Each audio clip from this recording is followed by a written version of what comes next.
اعوذ باللہ من الشیطان الرجیم بسم اللہ الرحمن الرحیم۔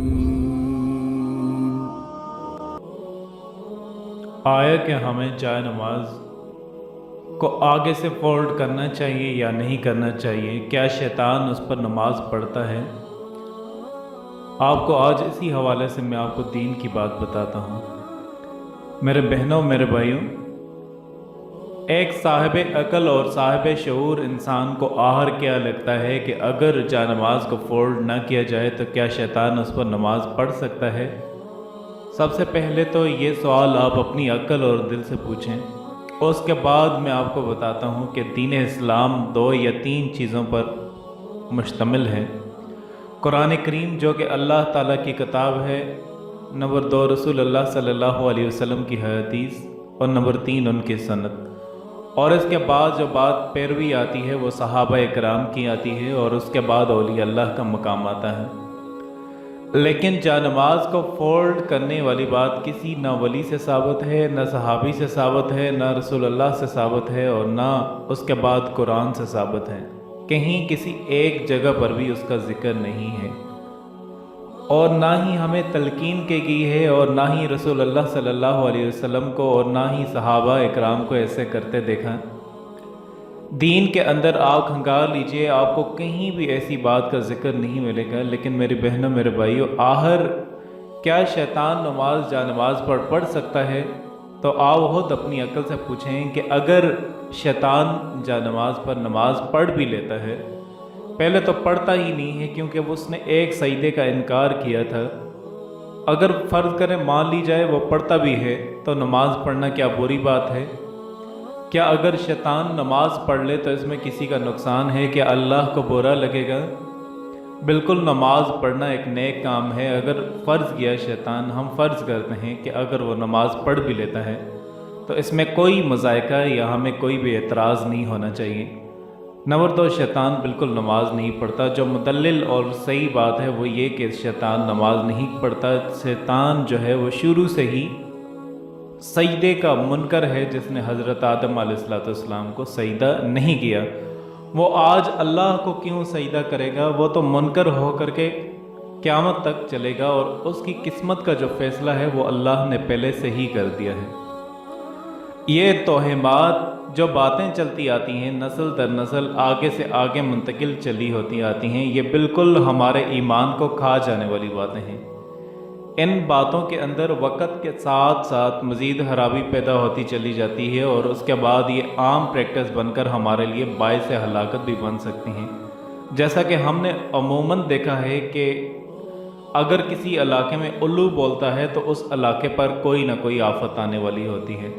آپ نے یہ بھی سن رکھا ہوگا کہ اگر آپ خالی کینچی کو چلاتے ہیں یا کسی کٹر کو چلاتے ہیں تو بالکل آپ کے کسی کے ساتھ لڑائی ہونے والی ہوتی ہے۔ آپ نے یہ بھی سنا ہوگا کہ عصر کے بعد جھاڑو لگانا بھی اگر لگائیں تو کسی کی موت واقع ہو سکتی ہے۔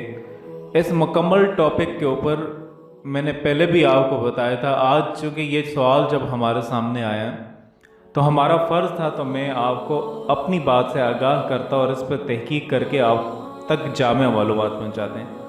اگر کوئی ساتھی دین میں سے اس بات کو نکال لاتا ہے اور اس کو کومنٹس کے اندر پوسٹ کر دیتا ہے تو بالکل ہم اس کے شکر گزار ہوں گے، تو ہم دوبارہ اس پہ تصدیقی جو ہے وہ میسیج بھی ریکارڈ کریں گے۔ ہماری ریسرچ کے مطابق ایسا کوئی نہیں ہے۔ یہی سوال جب جید علماء کرام سے پوچھا گیا، ان سے رائے پوچھی گئی، تو بہت سارے علماء کرام نے یہی رائے دی، بہت سارے علماء کرام نے یہی بتایا کہ ایسی کوئی بات دین میں نہیں ہے، لیکن ایسی ایک کہانی نسل در نسل ضرور چلتی آ رہی ہے۔ تو میری بہنوں، میرے بھائیوں، اب ہمارا آگے طرز عمل کیا ہونا چاہیے؟ اب ہم نے اس کو ڈسکس تو کر لیا کہ آخر یہ پرابلم ہے کیا، یہ کہاں سے مسئلہ چلا، اس کی روح کیا ہے، اس کی جڑ کہاں جا کے ملتی ہے، لیکن اس کا حل کیا ہے؟ اصل بنیادی مسئلہ یہ ہے، یا بنیادی بات کرنے کی یہ ہے۔ آپ کو معلوم تو ہو چکا ہے کہ یہ غلط ہے، لیکن اس کا واحد حل یہ ہے کہ آپ اس پر مضبوط دل سے اپنے آپ ایمان مضبوط کریں۔ مضبوط ایمان ہر مومن کی میراث ہے۔ جس مومن کے پاس مضبوط ایمان نہیں ہوتا وہ بہت ساری برائیوں یا بہت زیادہ رفات میں پڑ جاتا ہے اور استعمال کی سازشوں کا شکار ہو سکتا ہے۔ تو سب سے پہلا کام آپ اپنے ایمان کو مضبوط کیجئے، اپنے دل میں اچھے سے یہ بات بٹھا لیجئے کہ یہ دین کا بالکل حصہ نہیں ہے، یہ ایک روایتی بات چلتی آ رہی ہے، کلچرل سی چیز ہے، ثقافتی چیز ہے جو نسل در نسل منتقل ہو رہی ہے۔ آج کو ختم کیسے کرنی چاہیے؟ تو میرے دوستو، حدیث میں جہاں پر ذکر آیا ہے وہ ابن ساکر جو کہ بہت بڑے محدث گزرے ہیں، وہ اپنی کتاب میں یہ روایت نقل کرتے ہیں کہ جابر بن عبداللہ رضی اللہ تعالیٰ عنہ سے کہ رسول اللہ صلی اللہ علیہ وسلم فرماتے ہیں کہ شیطان تمہارے کپڑے اپنے استعمال میں لاتے ہیں تو کپڑا اتار کر تیک لپیٹ کر دیا کرو تاکہ طے کیے ہوئے کپڑے کو شیطان نہیں پہنتا۔ ایک دوسری روایت جو کہ امام ابن طبرانی معجم الاوسط میں لکھی ہے، آپ روایت کرتے ہیں کہ رسول اللہ صلی اللہ علیہ وسلم نے فرمایا کہ کپڑے لپیٹ دیا کرو کہ ان کی جان میں جان آ جائے، اس لیے کہ شیطان جس کپڑے کو لپیٹا ہوا دیکھتا ہے اس میں داخل نہیں ہو سکتا اور جسے پھیلا ہوا پاتا ہے اسے پہنتا ہے۔ ایک اور روایت جو کہ اپنی دنیا نے قیس بن ابی حاتم سے روایت کی، فرمایا کہ جہاں کوئی بچھونا بچھا ہو اس پر کوئی سوتا نہ ہو، اس پر شیطان سوتا ہے۔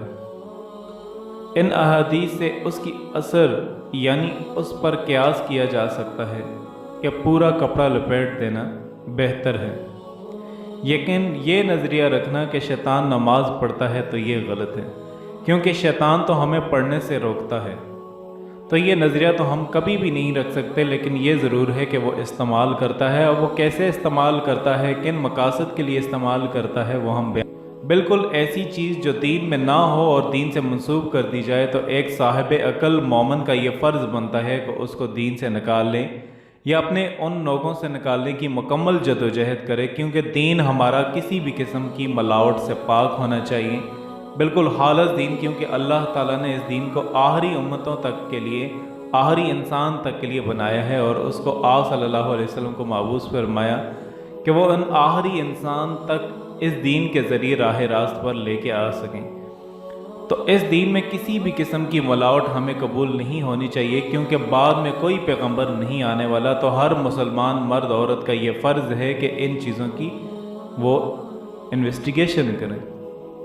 ہوگا کیسے؟ ہم اس بات پہ دوبارہ سے آتے ہیں۔ ہوگا ایسے کہ آپ اپنے دل میں اس کو اچھے سے بٹھا لیجئے کہ یہ بات کسی بھی قسم کی ایسی بات جو اسلام میں داخل کر دی گئی اور وہ اسلام کا حصہ نہ ہو، ہم اس کو قطعاً قبول نہیں کریں گے، اور نہ ہی ایسا کریں گے، اور نہ ہی ایسا کسی کو کرنے کی تلقین کریں گے، اور خاص طور پر ہم اپنی اگلی نسل کو اس غلط چیز کے بارے میں شعور اور آگاہی ضرور دیں گے تاکہ وہ آئندہ ایسا نہ کر سکیں۔